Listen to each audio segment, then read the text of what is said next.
All right. Tonight, we're going to step into a story that starts with a simple trip home, but ends in the heart of a truly ancient terror. This is all about a village completely consumed by a horrifying secret, a place where the silence is deafening and the shadows themselves seem to hunt.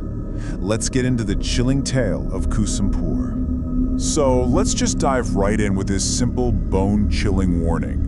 It's given to our main character, Virendra, as his auto rickshaw is cutting through this thick evening fog, taking him back to his ancestral village. And these are the very first words that tell you something is deeply, deeply wrong here. You gotta wonder, is this just some friendly advice? Or is it the first hint of a prophecy that's about to seal his fate? So this first part really sets a deeply unsettling stage. We're rolling into Kusumpur, right alongside Virendra, and the first thing that greets him, it isn't a person. It's this oppressive, totally unnatural silence that just hangs in the air like the fog itself. Okay, so here he is, our guy Virendra. He's a city slicker, right? He's coming back to a place he barely even remembers, and for a very practical reason: paperwork. He's just there to handle his inheritance. He has absolutely no idea that the very land he's come to claim has already claimed so many lives. And this just perfectly captures the whiplash Virendra is about to get. You see on the left, that's what he's expecting. You know, a nice little trip down memory lane. But on the right, that's the grim reality waiting for him. These desolate, fog-filled roads, trees that seem to whisper, and a silence so deep it almost feels like a physical thing. And you know what? That auto driver's warning? It comes true almost instantly. He gets to the village square, what should be the bustling heart of Kusumpur, and it's empty. It's a ghost town. The only sound is the frantic barking of dogs, like they're the only ones left who are brave enough to stand guard against whatever's in the darkness. So, as things get weirder and weirder, Virendra, being this rational guy from the city, he immediately starts looking for a logical explanation. But he is about to find out that in a place like Kusumpur, logic is in very, very short supply. He finally gets a little glimmer of the past at his old family home. It's his childhood friend, Manjari. But instead of giving him any comfort, she just makes the mystery even deeper. Her face is described as tired and just frightening, as if the village's fear has been carved right into her skin. So Virendra asks the question that we're all thinking at this point. He needs an answer. He's looking for something sensible, you know? Something that can explain away this creepy emptiness and the absolute terror he can now see all over Manjari's face. Well, the answer she gives him is pure nightmare fuel. It's not a disease, it's not some local dispute. It's a pattern, a ritual. Every single night, a person is just taken silently.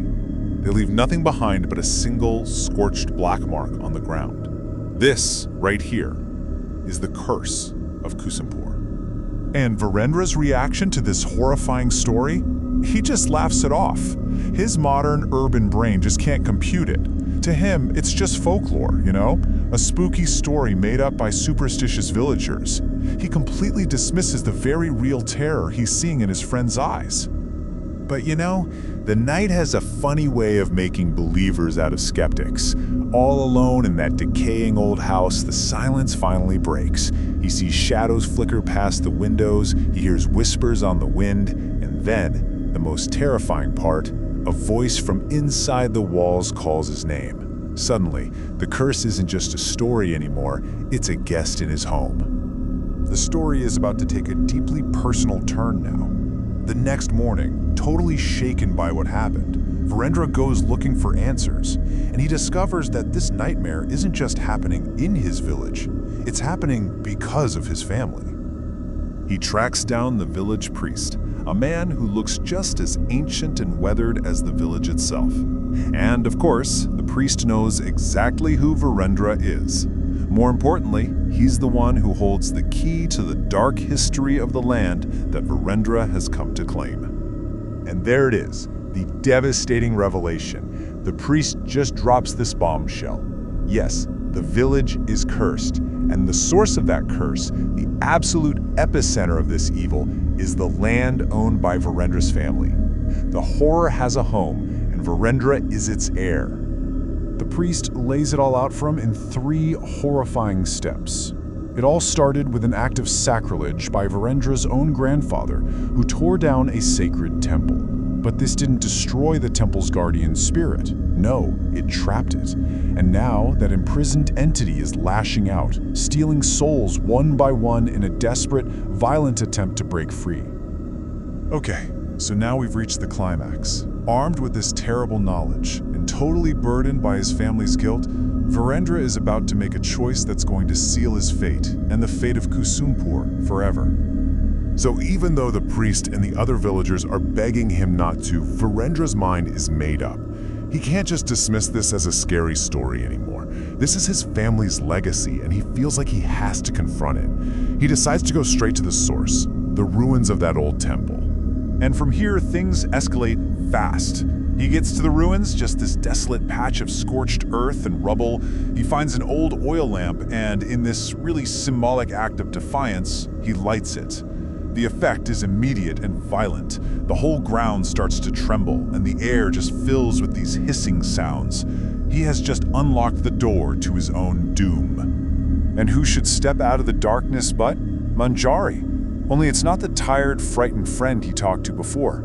Her face is twisted, and her eyes are just burning with this inhuman, demonic power.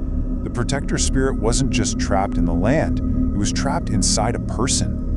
And right here, in this horrifying declaration, the final piece of the puzzle just slams into place. The entity, speaking through Manjari, explains its plan. Virendra, as the last living blood relative of the man who destroyed the temple, is the final sacrifice. Devouring his soul is the only way for the spirit to finally be set free. And then, in an instant, it's all over. A thick, suffocating smoke just fills the ruins. When it finally clears, Virendra is gone. He has become the final victim of the curse that his own grandfather unleashed upon the world. But the story doesn't end with Virendra's sacrifice. Not even close. His death wasn't an ending, it was a terrifying transformation.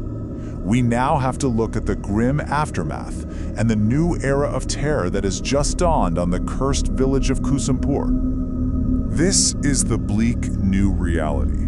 Virendra's death didn't break the curse, it fulfilled it. The entity is now free, fully empowered, and it still wears the face of Manjari.